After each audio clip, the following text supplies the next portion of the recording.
going on, guys? On today's show, we got a great one for you. We were talking about the college football playoff rankings and the atrocity that is having Florida only drop one spot. We're talking the NCAA waivers that have been given out to college basketball athletes, and we're going over the big conference championship games and giving out our picks. It's a good one. Let's go.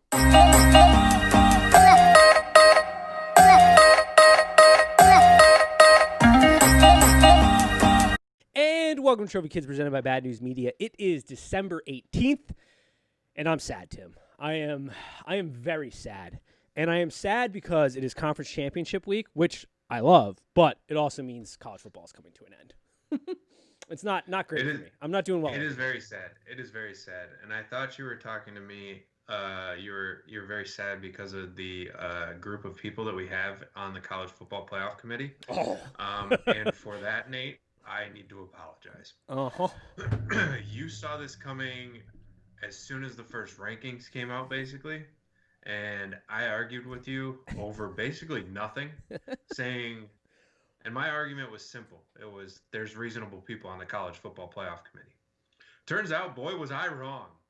They've been setting this up for the Big 12 to be able to backdoor their way into this,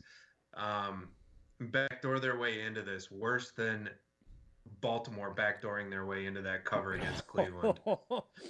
I mean, Iowa State number 6. Unbelievable. What are we doing here? Unbelievable. I appreciate the apology. I will take it. Thank you very kindly. I did smell it from a mile away, and I said that exact example. They're setting it up. So Oklahoma, who we're going to get to the games and who I think is going to win that game, but the example I used is I thought, because at the time I thought if Oklahoma wins out, they're going to be in the playoff if there's any form of chaos. And that's exactly what they've done. And the fact that Iowa State, who lost to Louisiana, who then lost to Coastal Carolina, and Coastal Carolina sitting at 12, and Iowa State sitting at 6, at 8-2, is atrocious. But it is the College Football Playoff Committee who shows their true color year in and year out, that it is all about money and the Power 5 brands. And that shouldn't be all that surprising because college football has a long history of not wanting to find who is the truly best team in college football. They never have been about it from the start of the time, because the way national champions have been decided has varied throughout the years, but it's been dumb. Like at one point, the number 1 and number 2 teams weren't even playing each other for the national championship. It was like whoever the writers thought was the best team in the country. And then we got to a system where they had a ranking and they would have the 1 and 2 team play, but that was pretty subjective. And then we got to the BCS era, and that was all about the computers. And now we're here, but it comes down to the simple fact that the NCAA does not present this trophy. They endorse it, but the Power 5 present this trophy. So there is always going to be, until we expand the playoffs, this kind of fraudulent system that is all about big names, big money, and brand loyalty. Because right now, you cannot tell me. The only reason Oklahoma is sitting at 10 right now, Iowa State's sitting at 6, Florida drops 1 place after losing to a bad LSU team, is because of name recognition and brand loyalty. That's what it comes down to. And right now, the top 4, which I don't have a problem with the top 4 right now, but that is the playoff committee's wet dream. To have Notre Dame and their alumni base and that money potentially in the playoffs, with Ohio State and that alumni base and that money, Alabama and that alumni base and that money, and Clemson, that alumni base and that money. This is their wet dream of a college football playoff, which I think there is a potential for a real nightmare disaster here for the college football playoff. But it's absolutely absurd how the rankings are right now. Yeah, it makes no sense. I mean, I slightly disagree with you on they don't care about getting a true college football win or true national champion, because they do actually end up finding out the best teams. It's always that 4th team, though, that I have a problem with. But that 4th team always makes no sense. That 4th team, they don't really care who goes in there. They always put the biggest name. Now, the past couple of years, I'm only saying that because they always have the top 3, and then the 4th team is just whoever else, and they've never had a shot, really. Besides the Ohio State game, though. So, I don't... See, here's my thing. I don't even, because the college football playoff started in 2014. Before that, it was computers deciding who the number 1 and number 2 team. Right, exactly. So it's never, like, college football has a long history of not being interested in seeing who because like give credit to college basketball and every other sport in the NCAA. There's a tournament. Now we can argue whether the tournament's too big or too small. For college football, I think it's a little too small, but you're not going to expand it past like 8. I think is getting too big because I think there is a big drop off. But I think there's a very strong argument for having a 16 playoff, and that would decide because in the example I've laid out all season, and this is if Cincinnati wins on Saturday against Tulsa. Does UC beat Alabama most times? No. You give them 100 games, they're probably losing 99 of those. But there is a chance that they could win that game. And that is because it's the same thing with like Miracle on Ice or any other big upset. If you have a team that plays as a team unit, a cohesive unit, and they scheme it out well, and they find some weaknesses, and they play their A game, and Alabama doesn't play their A game, they might win that game. It's possible, but we do not have that scenario or the ability to have that upset scenario right now. Now, it is football. It's way less likely. It doesn't work like football or it doesn't work like basketball and other sports where those upsets are more likely to happen because there's a physical element. There's a style of recruiting, but it's still possible. Like it's still possible on years, and it's not going to happen every year, that a coach brings in a really good recruiting class 3 or 4 years ago, coaches that team up. They don't have guys leaving for the NFL when they're immediately eligible. They're seniors, they're old, they're experienced guys, and they play really good. They're healthy at the end of the year, and you just catch it at the right time. That's entirely possible. It would be great, and I want to see that happen. Most years it's going to be exactly what we have every year. The first round is going to be blowouts left and right. Mm-hmm. But every once in a while, and I think this year's a great year, where it's a little like college football teams are down. Like this isn't a year where we're going, holy shit, look at the top of these teams. They're all amazing. All these teams have glaring holes, I think, that you could take advantage of. Well, maybe not glaring, but like it's a down year. So this is the kind of year where a team could make some madness if we had an expanded playoff or we had a fair ranking. I'll say that. Yeah, I think even expanding the playoff doesn't do anything. The rankings is ridiculous, though. The people that are in charge of this is insane. How do you have not even arguing that Cincinnati should have a shot to win the college football playoff?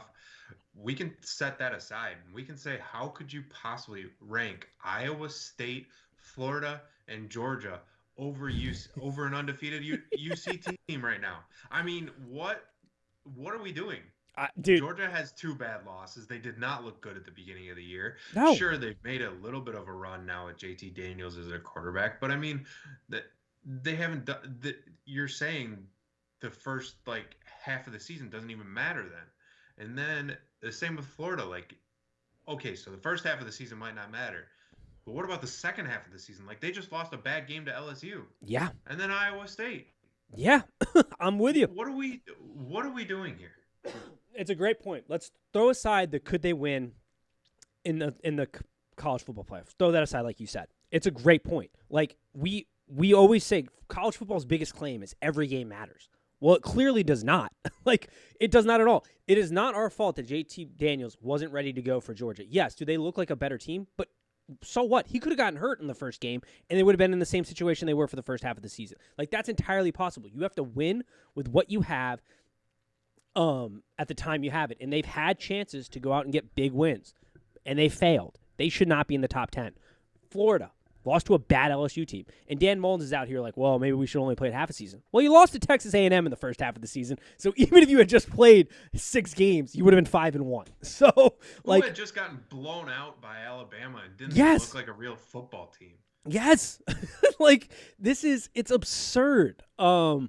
To only drop a spot. It's fraudulent. The committee is fraudulent, but it is, I think, there are scenarios, and they're unlikely, but there are scenarios with the way this week's goes, that we could see some true chaos and some real, like, what do you do?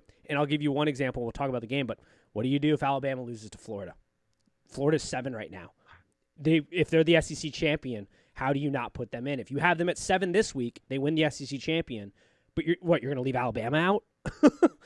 Like this is the type of stuff. Sense. Yeah, they're LSU setting up for. Screwed up their chance by losing to Florida. Screwed up their chance by losing to LSU. Right. They shouldn't have a chance to make it, even if they win the SEC championship. I don't disagree. But they did set them up for it. Yes, they exactly. literally set them up. They said, we don't want to move you lower than 7, so that we have an argument to put you in the playoff along with Alabama. It's absurd. That should not be the case. It's insane. But that's a scenario that could technically play out this weekend. Like that's a head scratcher that they're going to have to figure out. Or Yeah, like that's just it's so dumb. And I get I get like Dan Mullins is mad that Ohio State's only had to play 5 games. And we'll get to them. They're going to play 6 this week. And it is that argument like, oh, you didn't have to go through the attrition of a season. You didn't have the physical wear and tear trying to get through the season, trying to get through, what a full schedule brings and the challenges there. But like Ohio State's the best team in the Big Ten, right? At this point, we're going to see this weekend if they truly are. But like at this point, there's nobody really close. So the argument doesn't really hold. They're winning the games they can win. It's a bad situation.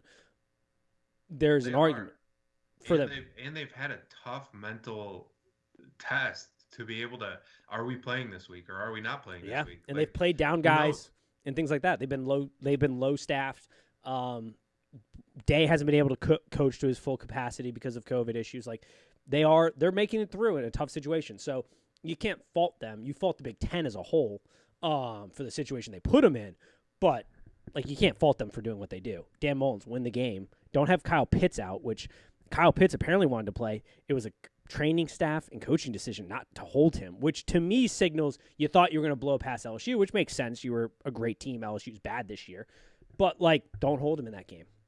Have him play. It's probably a completely different game. It could be. It could be a completely different game. I don't disagree with that. All right.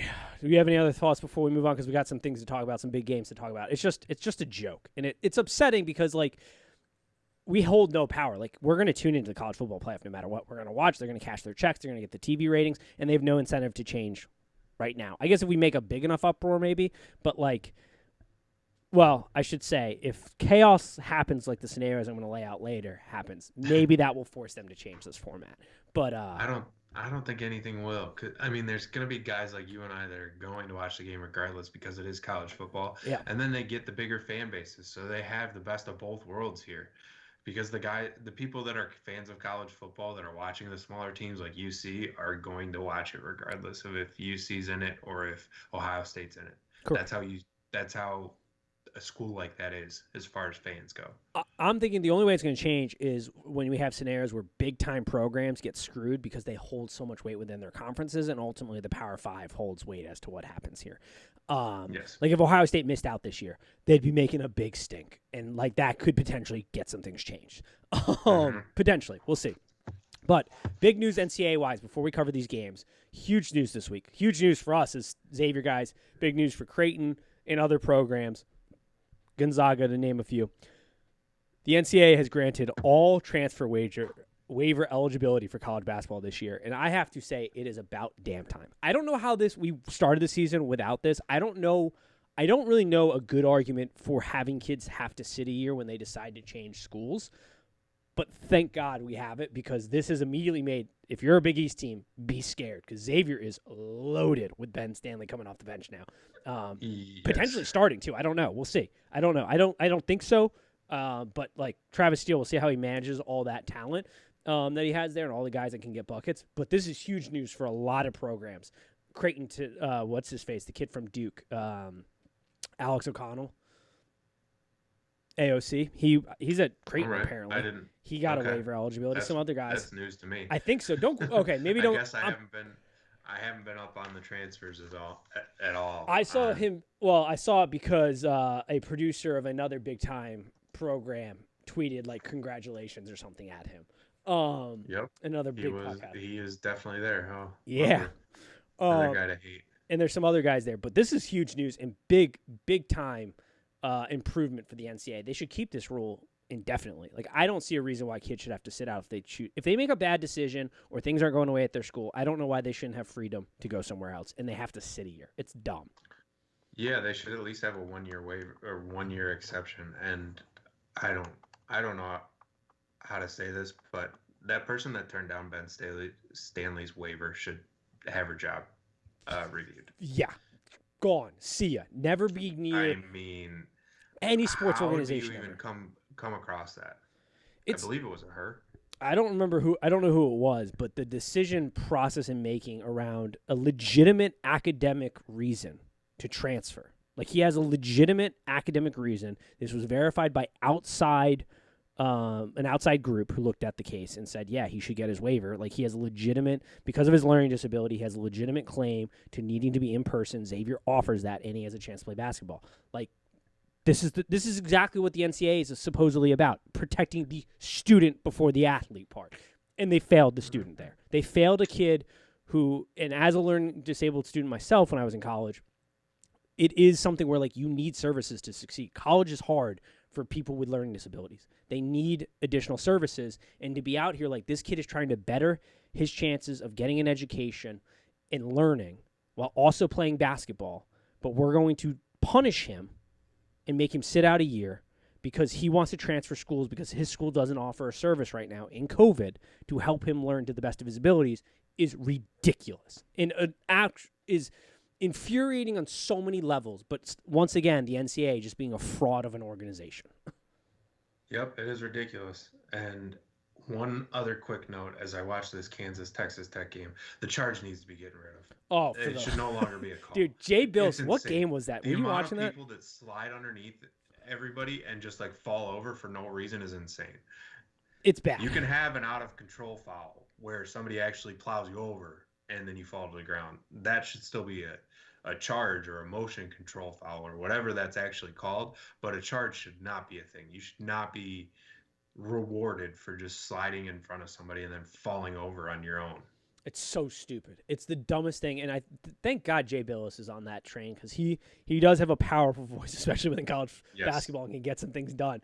I forget what game it was. It was a Duke game, I want to say, where he was just going off on one of the worst charge calls I have ever seen. Officiating in college basketball, as I watch more of it, I'm just reminded of how bad officiating in college basketball is, which, to be fair, makes sense because there's so many games going on, so, like, the amount of crews you have to have, like, it can't all be the best, but, like, every year we get to the tournament, and every year teams get screwed because of bad foul calls. And I don't understand how we don't have enough good officiating when this is their job to be calling better games. Like, there are going to be errors. There's human errors. Me and you make errors at our job every day. So they're going to make errors too. But it's just, it seems like it's so bad. It's so bad. I don't know how else to phrase that. This year I'll cut them a little break because they usually do AAU in the summers and tune up and everything like that. So they didn't have that this year. I'll cut them a little bit of a break this year. But, how is TV Teddy still employed? He should go back to his day job. I mean, it's bad, dude. It's bad. I don't know. It's the same every single time with him. I don't know how anybody says, "Yeah, I want you to ref my conference's basketball games." That's the other thing. I never understand how the review process of these, because they get reviewed and like their games are watched by like people to help improve their performance. And like in the same thing in football, there's like guys. There's guys when they're officiating your game, it's going to be like pass interference is going to be absurd. Or like you just know, and I don't know how that doesn't get better. I don't know how those people, like it feels like there's too much job security in officiating. There's not enough firing, I feel like. And you are right. We have to give them some slack this year because they didn't, just like players did, like everybody, they have been affected by COVID and haven't been able to get in the groove and kind of practice beforehand. But it's unacceptable on a lot of levels. Yep, it was always my thing to call it consistently, but and that's fine, and you adapt throughout the game. But to have an official out there making it about himself all the time because he wants to call it tech, I don't even remember who it was. I want to say it was Marcus Bingham Jr. on Michigan State, but he dunked the ball and then pulled himself up on the rim, and he didn't even do like a chin up. He was just going to land flat on his back if he didn't let go of the rim, if he let go of the rim, and he called the tech on him. It was one of the most ridiculous things I've seen, and it was already this year, and it was just to make it about himself again. It always is with him. Those are the dumbest technical fouls in the history of the world. Those like where they pull themselves on the rim it's the dumbest thing I've ever seen. That is not a technical. Like, I don't know who decided that should be a technical foul, but it is idiotic at its finest points. or even for slapping the backboard. Like, yes, you always slap the backboard your entire life. Like, you always try to smack out in high school basketball when you're going up for even a layup. You smack the glass. I mean, you walk through any doorway. You smack the glass. You jump up and hit it. Yeah, I'm with you. It's a dumb tech. It's dumb officiating, but it is what it is at this point. Unfortunately, we are not in a position to change that. Maybe someday we'll be Jay Billis level and can make some inputs there. But anytime Jay Billis gets on something, I feel like a change is almost intimate because he has such a big megaphone to do it. Mm-hmm. But let's talk some college football here because it's conference championship week. It's a sad week because it's signaling the end of one of my favorite sports, but it's also a fun week because we got some good games here. Let's start with the Friday night slot in the Pac-12. Oregon, USC, -3. USC is the favorite, over under 64. Oregon is in this game because Washington is having COVID issues and doesn't have enough eligible scholarship players to play in the Pac-12 championship, so they are in by default. But then again, I don't have a huge problem with it because last week was supposed to be the playing game for this. They couldn't go because of COVID issues. They put Oregon in. Whatever. Cristobal, I think, this might be one of his last games as an Oregon Duck, I think. Possibly. I have a strong feeling Auburn's going to be giving him a call here soon and throwing a large amount of cash at him. That's why. Speaking of that, real quick. Yes. Coaching searches and private flight trackers are one of my favorite things that I've ever seen in the entire world.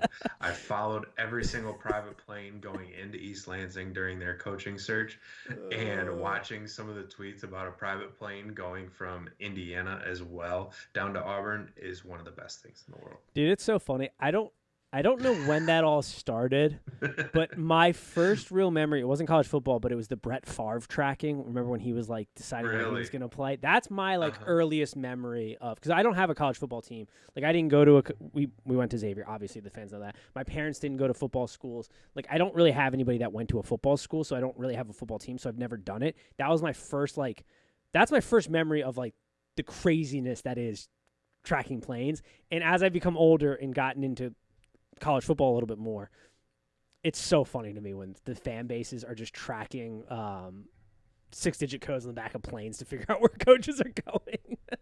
Yep, it's tracking all private planes out of your city into another specific city, and if one lines up with if the owner of that jet is a major donor at your university, then you're screwed. Yep. It's true. Or if it's the other way around, usually, because usually they're flying. Usually those donors are flying them in. So if there's a plane that leaves your city, goes to another city, and then comes back to your city and is also owned by a donor, you know that's one of your coaches that's interviewing for you. Yep. And I think Mario Cristobal is going to get a lot of looks. People, and I think that will surprise some people, but like his style of football is very SEC Auburn. Like he wants to play a physical smash mouth style football. He's a good recruiter. Oregon has one of the best recruiting classes coming in this year that they've ever had in school history. I don't think he leaves Oregon because Oregon's a big enough program unless you get a chance to play in like the SEC or you get a lot of money, which Auburn can throw at you. But this game,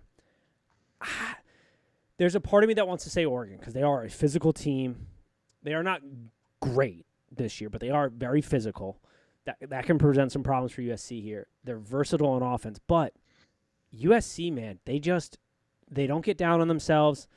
Slovis is an insane quarterback right now. He's playing great football. No matter how bad it looks optic-wise for them at any point in the game, they don't seem to get kind of down on themselves. They continue to fight. They continue to play hard, and it's worked out for them. And when you have that kind of gritty team that wants to eat, I lean them to clean out and go undefeated, which sucks because I think the USC alumni does not want Clay Helton there. I said last year, I think he's building something at USC. I think you have to give him time. Is he phenomenal? No. Is he the greatest coach in the country? No. But do I think he's building something? He's turning in decent recruiting classes.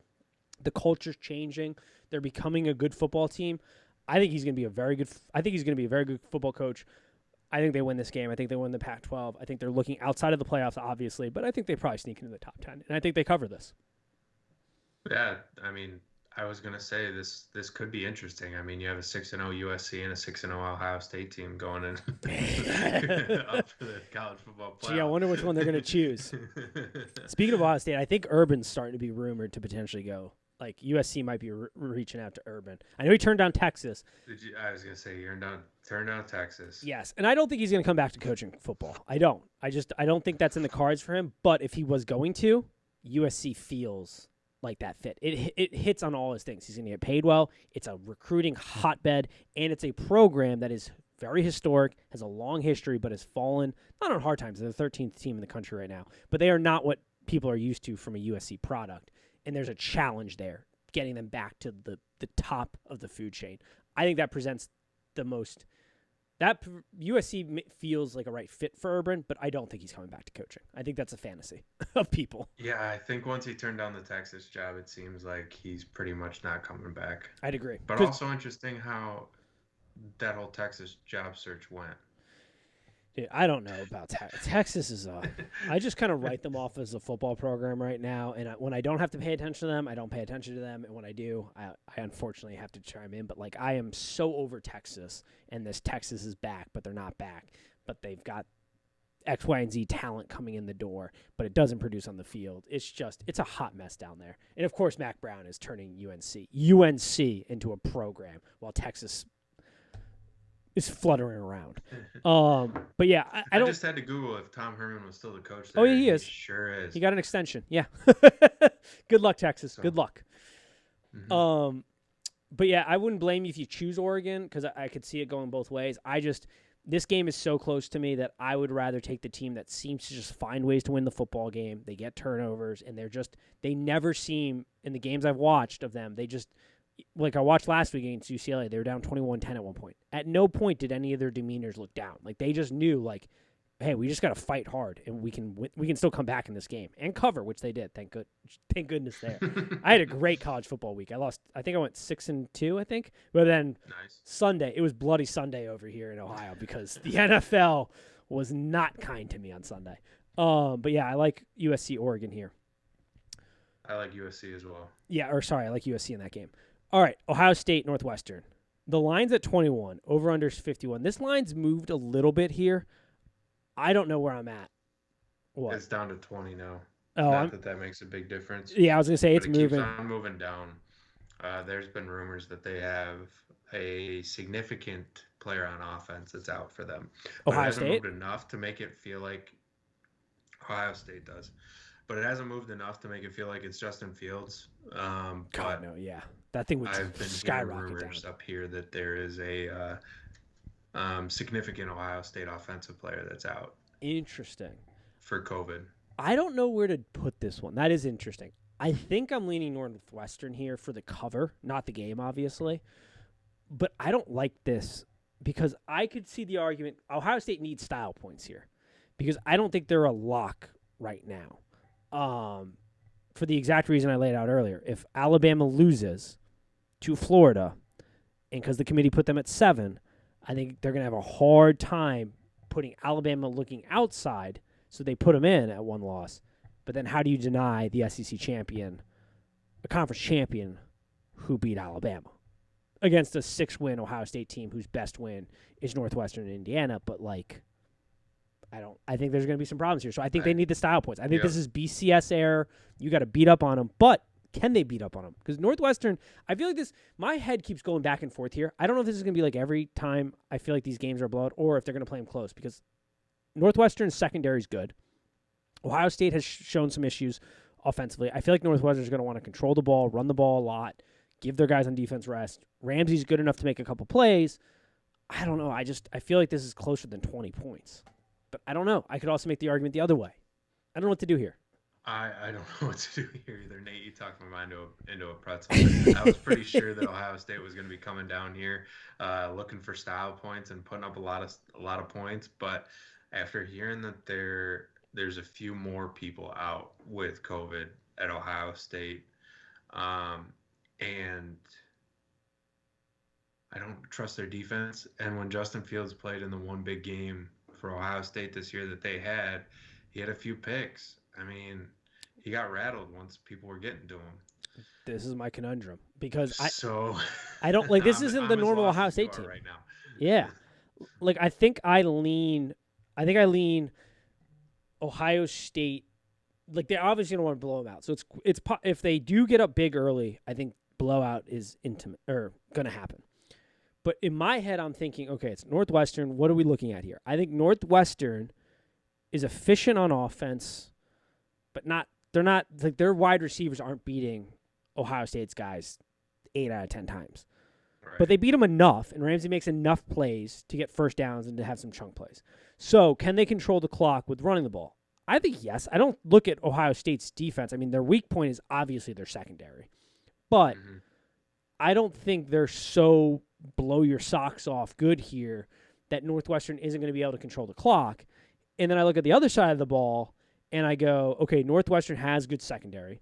Yes, Ohio State has better athletes, but they're not the normal Ohio State team. We've seen that offensive line have some issues. I think Northwestern is going to be able to bring some pressure. They play very disciplined football. They present some unique schemes defensively. So I feel like, yes, Ohio State's going to win, but by more than 3 touchdowns, I don't think so, because I think time of possession wise, Northwestern is just going to look to eat clock and try to move the ball. And if they're eating clock, I don't see how you beat them by more than 3 touchdowns. That's my conundrum. Okay. But in my other head, I'm like, well, it's Northwestern. It's a fast field. Ohio State's just going to be quick scoring up and down the field. But I haven't seen that yet of Ohio State, and I think I'm thinking too much of Ohio State teams in past and not what's actually on the field.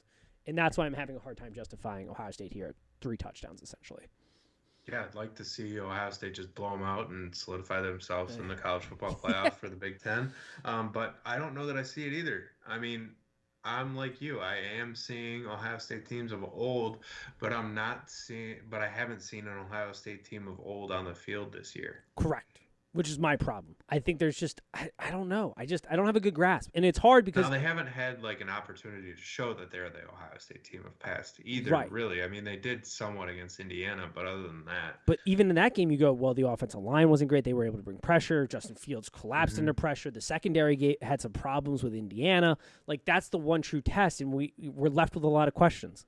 And I don't know. I think I lean Northwestern, but I don't think I'm going to touch this game betting-wise. I lean Northwestern, but I don't think I'm going to personally bet it. If I put it on my card when I tweet out on Saturday, then I am. But at this point in time, I'm not sure enough. I'd rather wait to see who the player is if they have one out with COVID before I do anything. Well, I guess actually no. I think I'd rather not know. I'd rather take Northwestern now, because if there is a big player out, that number is going to drop as soon as it's announced. And if he's not out, I'm still right where we are. Yeah, but you kind of know Vegas knows. That's true. That's also true. I mean, Vegas knows all. Oh. Which, if we want to loop that into Vegas knowing all, Vegas also knows that the college football program ranking, the college football playoff rankings 100%. Is a load of crap, because Oklahoma is favored against the number 6 team in the college football playoff ranking system. Yep. I like Oklahoma here. I'm taking Oklahoma. This is not a sure. I'm not putting it as a lock, but I'm confident in my pick here, because Oklahoma has got some athletes back on offense that they didn't have the first time. Their running back is back, and I think they have gotten better, which is why I made the argument weeks ago where their ranking was, because they have gotten better.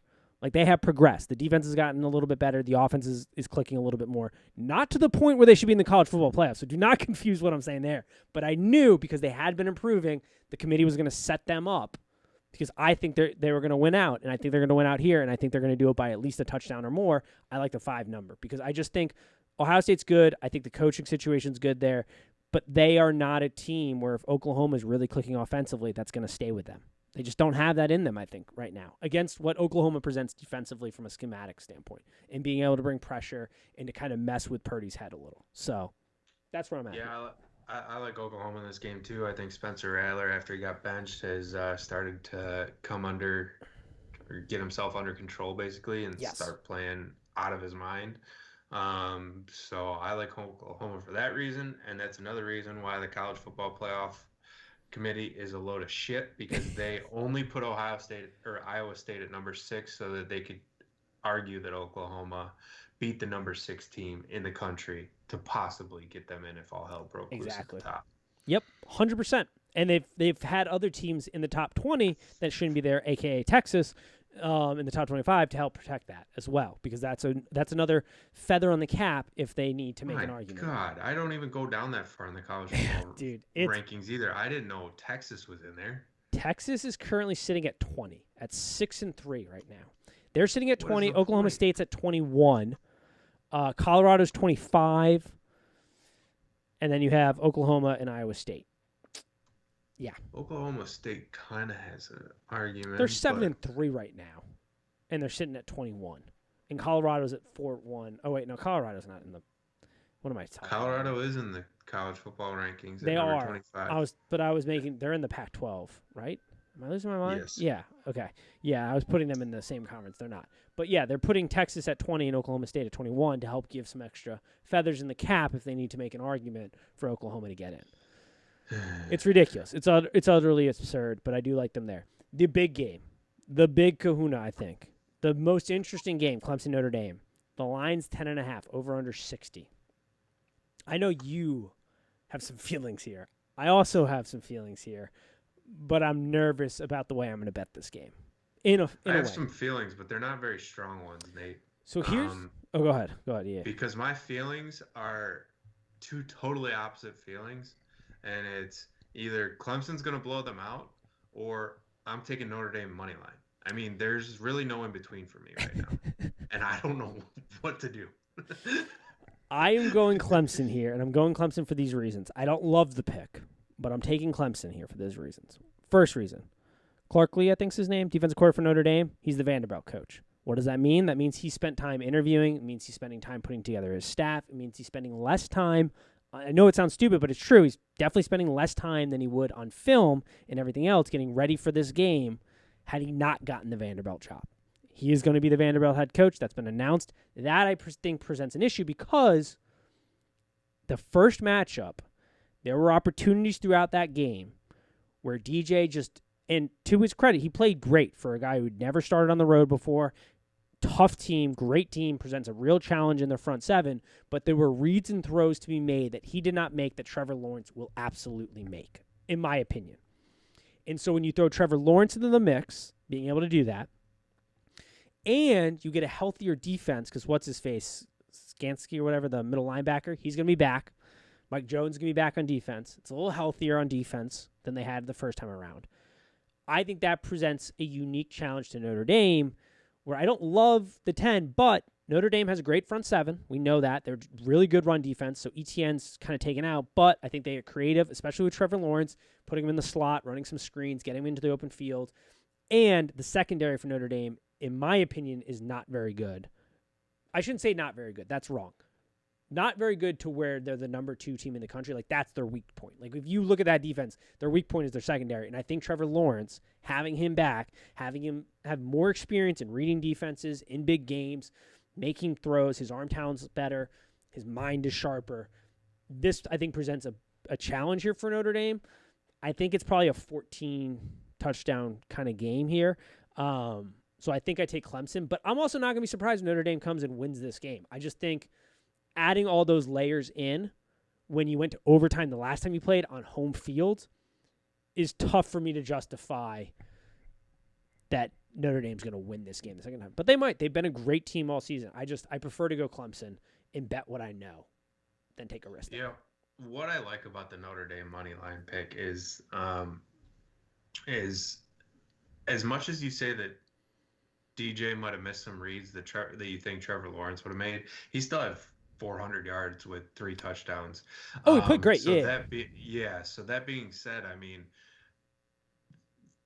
there is a big advantage to having the number 1 overall pick in the NFL draft back for a game, but I don't know how much that can elevate the offense. I mean, they scored so many points. It was like a track meet out there, so it wasn't like they left points out on the board. So that's why I like Notre Dame, is because their defense, and they are more a 10.5 point spread after you beat a team is like a big slap in the face. So you can't get your kids up most of the time for more than 2 games a year. Yeah. But to slap a number 2 team in the country that already beat Clemson with a 10.5 point underdog card, I mean, that could be one of those things that Brian Kelly's just rallying behind and going after. I mean, yes, the defensive coordinator not being there all the time now is a little bit concerning. But at the end of the day, too, I mean, it is Clemson. Like, there's only so much film that you can really watch on them. That's true. Yeah.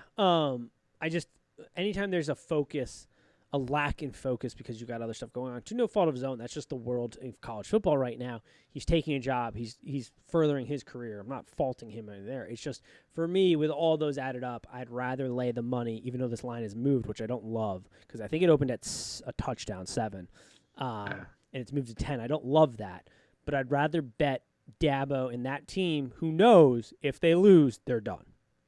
Where Notre Dame, if they lose, as long as they don't get their teeth kicked in, is probably in. I guess it's also more selfish that I want to pick Notre Dame money line because I want to root for Notre Dame. Oh, I don't so want if to I root bet for on Clemson. Clemson. Yeah. I'll have to root for Clemson, which is annoying. And plus, if Notre Dame wins, that will be even more chaos in the college football playoff, which I love. Oh, don't get me twisted. I am 100% rooting for Notre Dame to win here because I'm not a Dabo fan. I don't want to root for Clemson, and I want that chaos. I want the questions to be asked about who should be that fourth team if Clemson is losing because there's no way they get in if they lose too. If Notre Dame loses, depending on the way in which they lose, I think they're probably still in unless, like I said, they get their teeth absolutely kicked in and they look completely different. Wouldn't that be the shittiest thing to have happen to you as a Notre Dame fan? Is if you beat Clemson twice and then you know how you don't beat a good team 3 times? Yeah. Like if Clemson sneaks in as the number 4 team and and Notre Dame's kept at number 2 and Clemson wins their game against Alabama and then they have to play Notre Dame in the championship game and then they end up losing the national championship game, that would be the worst thing in the world. I just laid out a scenario that I almost kind of want to see happen now. It would be crazy. I don't think there's a way, unless it's like a missed field goal type of situation. You say that, but they only dropped Florida 1 spot. That is true, but I think because they've had Texas A&M waiting in the wings, even though Texas A&M had their shot against Alabama. They don't want Texas A&M. That's true. I mean, yeah. They very clearly do not want Texas A&M. Right now, That's situation. That's why they left Florida so high in the college football ranking. That is very true. That is fair. I don't know. Yeah. Once again, I don't think they're going to lose this game, but if they do, it all depends on the way these teams lose, I think is really going to be the determining factor. If one of these teams gets their absolute teeth kicked in, then I think the argument for dropping one out is a lot stronger. If it's a really close game, hard-fought game, there's going to be some decisions to be made. But I'm going to lay my money with Clemson. Alabama, Florida, I don't have much here. I think 17.5 is a little big for this. Whoa. Because had Florida not lost that game to LSU, this line would not be this big, I don't think. They get Pitts back. I do think Saban, he's a defensive genius. I think he's going to try to eliminate Pitts. Do I think Florida has a bit of a letdown spot? Yeah, a little bit, but I also think Florida knows that if they win this game, there's a chance they still might make it because it's going to be hard to justify not putting a conference champion in when the committee, since 2014, has put such a heavy emphasis on winning a conference championship. I know the SEC gets teams in without one, but it's going to be hard. Yeah, it's going to be hard to put Alabama in without one and leaving the team out based on what they've said. But they don't have any. They don't care. They don't have any fortitude. Yeah, they don't have any morals. But I think it's going to be a conversation. So I don't think Florida is going to be completely down. I think they are going to get up for this game. 17 feels big, but then again, it's Alabama. They're just 17 feels huge. They're pouring it on. I don't know where Florida's going to get a stop is my problem. And I anticipate Alabama getting a few. I just don't know how Florida stops this offense. I guess that's fair, but I also think Florida had a huge look ahead spot, and they've been preparing for Alabama for the past 3 or 4 weeks anyways. Yeah. And that's why they lost the LSU game, so I am surprised to see this that high. I don't like that high. I think I bet the number here and take Florida. Being that high, the 74 doesn't look too bad to me, as crazy as that sounds. No, yeah, I've been looking at it too. I haven't decided if I feel like that's too big or not, but I think that's probably where I'm probably going to lean that way, but I think I might just bet the number here and the fact that the value is so high at 17.5. I don't love Florida, but that number, and I do this in the NFL all the time. When there's a big spread, I'm like, it's the NFL. Yeah, teams get clobbered, but you bet against the big spread. You bet the number as opposed to the team. I think I'm betting the number here at 17.5 as opposed to the team of Florida. Because I think they know if they win this game, they have a shot. They're in the conversation for sure. I don't know if they get in the room, but they're definitely being talked about as getting into the room. I don't know if you have anything else on that game, but that's kind of what I got. My picks right now decided on USC -3. Buffalo, Ball State over 67.5.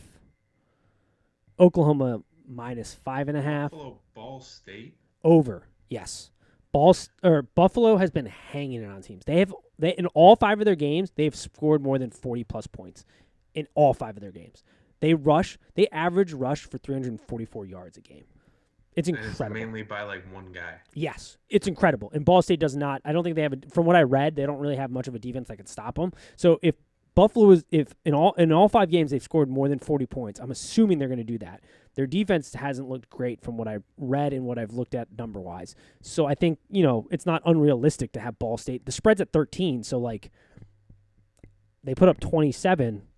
We got ourselves an over here. So or 28. Yeah, our buddy Mike brought their Buffalo's running back to my attention. He's phenomenal. Heisman Trophy candidate, and I was like, "Wait, a Buffalo running back? Why?" Dude, and then he had like 300 yards in one game, and then another game with 200 yards, and then the last game he didn't have very much rushing yards because they had a different running back that went off for 190 rushing yards. They're first in all of NCAA in rushing, and it's primarily by one guy. UNC's behind them, but they have 2 guys that do it. Like they've got pretty much one. So I like that over. I'm still debating some. I'll probably go Florida because of the number, and then I have my future bet on UC, but I don't know if I like 14. 14 feels big in that game, so I'm going to add some to the card, but that's what I got for sure. USC -3.